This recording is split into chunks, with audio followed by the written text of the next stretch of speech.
Миңге бергіс бір кітеп. Шертай Субановтың «Тұйықтағы мұң» аттуу қырғызча китеби. Сталиндік репрессия тууралуу жазылған жападан жалғыз чынчилескерүү болуп қалды. Большевиктик бийликтин ыдыгын көргөндөрдүн көбү башынан өткөн азап тозокторун айтып беришпей, бул жалгандан арманда өтүп кете беришпедиби? Сталиндик азапка Шертай ата 23 жашында туш келген. Ага коюлган айыпта укмуш.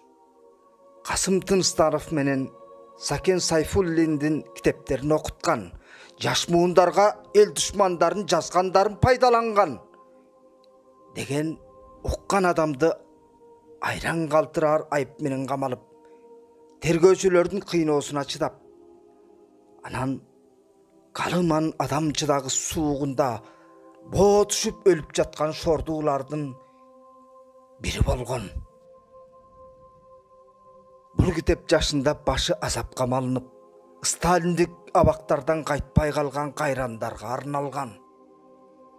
Жараткан өзү Шертай абаны толгон азап тозоктордон аман алып калып, калымада калып кеткен кайрандар тууралуу тирүүлөргө айтып берсин деп аман калтырган окшобойбу? Тынымсыз уртокмоктон кыйналган адам аягында тергөөчүлөрдүн айткан дегенине айныксыз макул болгон жоош момунга айланат. Бирок Шертай аба ойлоп табылган күнөөлөрдүн бирөөнү да мойнуна албайт.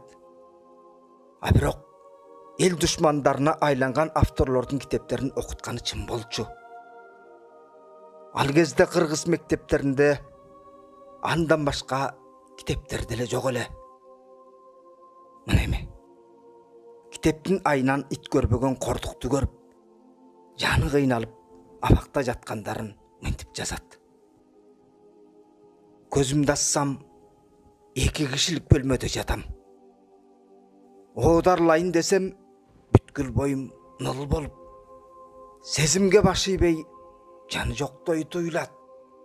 Аздан соң колум кыймылга келди. Колумду араң бутума жеткирип кармалап көрсөм, бутум муп-муздак. Тынымсыз жөтөлө баштадым. Сууда. Жана бул бөлмөдө канча убакыт жатканымды билбейм. Тапчанда жатыпмын демигип. Кийимим тоборсуп калганын сездим. Бутумдагы булгаары өтүгүмдү чечип, ордуна нымчылгоону ороп коюшуптур. Коридордон кобур-собур үндөр, адамдын баскан угулат. Кээде туруп, туугандар, кош болгула деген катуу кыйкырыктар угулуп жатты. Баягы сууда калган бутумдун шишигени күн өткөн сайын тарап, кыймылга келе баштады. Бара-бара бөлмөнүн ичинде эптеп ары-бери басууга аракет кылам. Түнкүсүн эшиктин жанына жылып барып, коридордо чыгып жаткан үн сөздөрдү тыңшай турган болдум. Коридордогу электр жарыгы күнү-түнү күйүп турат. Кеч киргенде эшиктеги тор терезе аркылуу бөлмөнүн ичине жарыктын шоолосу кирип турат. Мынушундан улам күн мезгилин билип турдум. Түрмөдөгүлөр жан жакка белинде болуп аткан иштерди сезип турушту. Эчем мыкты азаматтар атууга кетип, алардын ордуна улам жаңысы келип, абак жайды бошотуш үчүн алыска айдаларын поюзга жүктөшүп, атчусын атып, эңгезер өлкөнүн жаналгыш жаны тынбай иштеп атты. Биздин палаткада СССРдин ошол кездеги интеллигенттеринин каймагы көп болчу. Географ, медик, геолог, артист, жазуучу, аскер, өкмөт кызматкерлери аларды көрүп, жаның атышып, жүрөгүң ооруйт. Учурунда жаңы келген кеңеш бийлигин орнотуп, мамлекетти көтөрүп, бутуна тургузууга жанын үрөп, ак дили менен берилип, кызмат өтөгөн адамдар минтип өз колу менен жасап алган зор системанын курмандыгы болуп олтурушат. Ошондо да алар жашоого болгон үмүттүн үзбөй, лагердин ичинен да өз милдеттерин ак аткарып жатканын көрдүм. Ошол адам эмес, айбан чыдагыч шартта жашоонун кызыкчылыгын таап, адамдык ак сөөктүк сапаттарын жоготпой күйүп жанып, дилгирлик менен жанындагы адамдарга аянбай пайдасын тийгизип, билимин тартуулап турушту. 20 ноябрь күнү кемебиз деңизге жолго чыкты. Мындай зор кемеге өмүрүмдө биринчи сапар түшүп, өмүрүмдө биринчи жолу деңиз мейкиндигин көрдүм. Кеменин чайкалганы, дүкүлдөгөн дабышы бизге байкалып турду. Кеме жээктен чыгып жатып, кулак тундурган коштошуу добушу үн чыгарды. Трюмдардын ооздорун жаап, сыртка бир да кишини чыгарбады. Канча мезгил жүргөнүбүз, күнбү, түнбү, белгисиз. Айтор, бир маалда кемебиз катуу чайпалып баштады. Трюмдун ичи сасып, буу болуп, эч нерсе көрүнбөдү. Трюм ичиндегилердин жүрөгү айланып, окшуп куса башташты.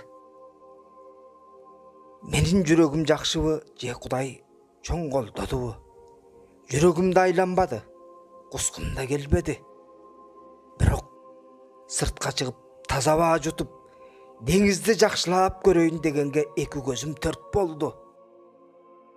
Чыдабай, эл дарылап басып барып, трюмдун эшигин түртсөм ачылып кетти. Ошол учурда аркамдан бирөө бөйрөкөм уштап жиберди. Мен болго куладым. Туш тарабымдан бир нече тепкиледи. Көрсө биздин трюмда эңкүүдөн адам бар экен. Арабызда шек алдырбай эңкүүдө отурганын кайдан билиппиз? Ошентип 37-жылдын 20 ноябрында чоң кеме толтура камактагыларды Магадан калаасына алып келип, шаар четиндеги лагерге жайгаштырышат. Эртеси баар мончого салып, түрмө кийимин беришет. Адам жаны ушунчалык бекем экенине Шертай ата ушул ирет ишенген экен.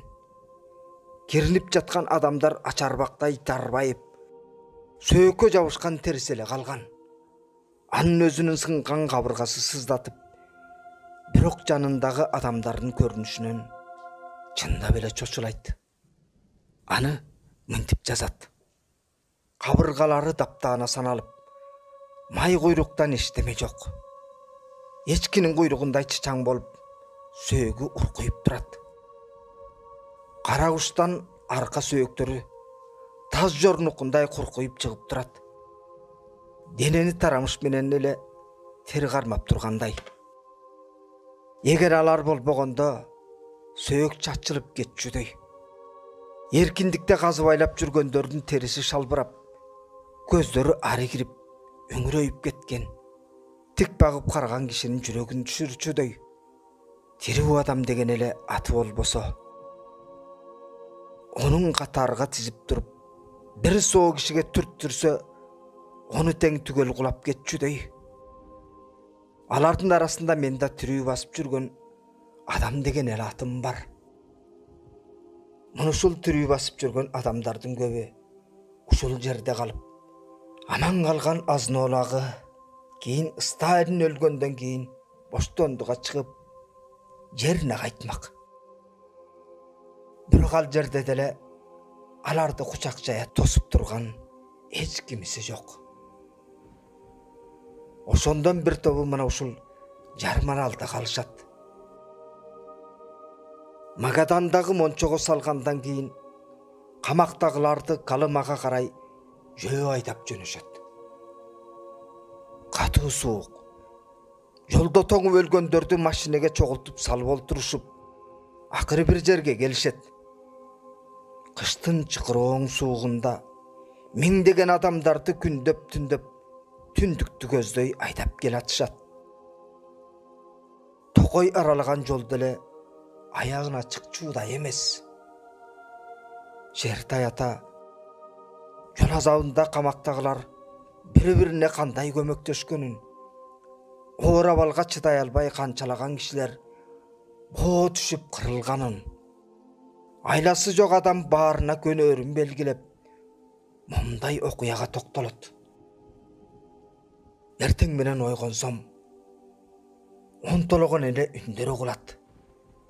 Соо адам жок. Биринин буту кызыл жоору болсо, дагы бирөөнүн колу бутун үшүк алган. Юрий Сергеевич экөөбүз койла берген бир бөлкө нан менен чочконун ышталган майын жеп алдык. Эки түшөңкенин бирин сатып жейли десек, Юрий Сергеевичтин башына жаздалган баштыкты тилип, бирөөсүн түнкүсүн уурдап кетишиптир. Шертай ата жолдо келатканда узун бойлуу, орто жашаган адамдын археолог экенин, ал Красноярск Кызылжарды изилдеп келгенин, кыргыздар байыркы эл экенин айтып, бир казак таанышынан уккан жаңылыгын минтип ортого салат. Кече Мякиттен бир күн өкөргө жолугуп калдым. Ал байкуш 33-чү жылы айдалып келиптир. Өзү Казакстандык экен. 30-чы жылдары аларда ачарчылык болуп, көп адам ачкадан кырылат. Ал бечара колхоздун 1 килограмм буудайын уурдайм деп 10 жылга кесилген экен. Ошол казак маган азаптуу жылдар али алды да. Ушул Мякитке биз 1000 адам болуп келгенбиз. 4 жыл ичинде теңинен көбөлүп 300дөй эле киши калдык деп айтты.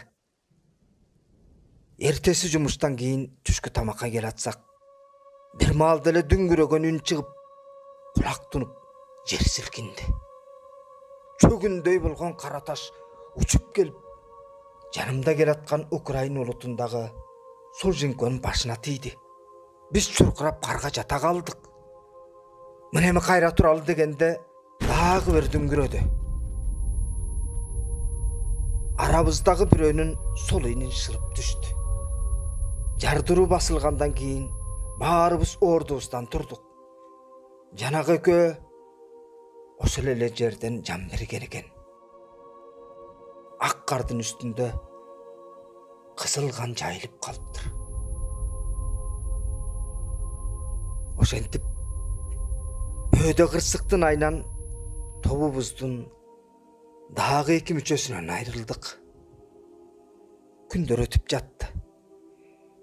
Бир күнү жанында иштеп жаткан Сабит жумуштан келе жатып, кыргыз тууган, мен бул калыманын каардуу суугуна элиме аман кайтпай каламбы дейм. Сага айтаарым, эсиңен чыгарба. Менин 2 уулум, 2 кызым бар. Мына бул даректи катып ал, деп койдунан алакандай кагазды сууруп чыгып колума карматты. Анан сөзүн улап, акокус, ары карап кетсем үй бүлөмө кабар берип кой. Бул менин сага деген аманатым. Мен анын бул айтканын үндөмөй угуп бараттым. Жок, анте албайм дегенге оозум барбады. Макул дейин десем, аманатты моюнга жүктөп алып жүрүү кыйын да. Бул жалгандан ким биринчи өтөөрүн бир Кудай өзү билбесе, эч бирибиз билбейбиз. Калымада Шертай ата ар кыл тагдырларга жолугат. Зубченко деген 58-чи берени менен соттолгон адам мунушул жерде уулуна жолугат. Уулу НКВДда иштеп, күнөөкөрлөрдү кайтарат экен. Ата бала башкалардан жашыруун жолугуп, эч кимге билдиришпейт. Атасы өлгөндөн кийин ошол конвой койла колунан келген жакшылыгын Шертай атага көрсөтөт. А бирок алардын баары эле андай боор керек эмес болчу. Оор жумуш күн сайын ондогон адамдардын өлүп атканын көрүп, Шертаябанын деле жашагысы келбей калган болчу. Тобубуз суюла баштады. 40 кишиден болгону 23 эле адам калдык. Оорукананын ичи бейтаптарга толуп кеткен. Оорулуулардын көбү өпкөсү менен жаткандар. 20 саат иштейбиз. Анын ичинен 2 саат тамактанууга кетет. Темирчелекке толтурулган топуракты тартып жүрүп, экиним кызыл жоору болуп калган. Зиберге кайрылдым. Ушундай кордукту көргүчө мүрт кетип, өлүп калганым оң деген чечимге келдим. Ыңгайын келтирип, жүгү менен келаткан темирчелектин астына жата калайын дедим. Ушул ойлоп тапкан оюмдун ыгын келтириштин амалын издедим. Келе жаткан жүктүү челектин астына жата калдым. Чоң салмак, катуу күч менен келе жаткан челек бутумдун үстүнөн өтүп кетти. Мени ажал албай койду. Ажалдын көзү көрбөй кашайып калганго. Менин өлө турган саатым келе элекпи? Башыма ар кандай ойлор келди. Акыры мындан ары өлүмдү ойлобоону чечтим. Өлсөм да ак өлүм менен өлөйүн дедим. НКВД бизге душманга же душман тараптан туткун болуп түшкөн адамдарга жасагандай мамиле кылат. Ажал Шертай атаны ал кезде тоорган эмес экен. 6 жылдык камак, 3 жылдык шайлоо укугунан ажыратылган мөөнөт аяктап, Калыма менен Магадандан кетер алдында 2 рет үйлөнүп, экөөнөн тең ажырап, соңунда өзү бычак жеп аман калып, туулган жерине кайтканы. Бирок да бул жерде деле кыйла жыл ээн эркин жүрө албай, басым кысымдын алдында жүргөнү туюктагы муңда кенен кесир баяндалат.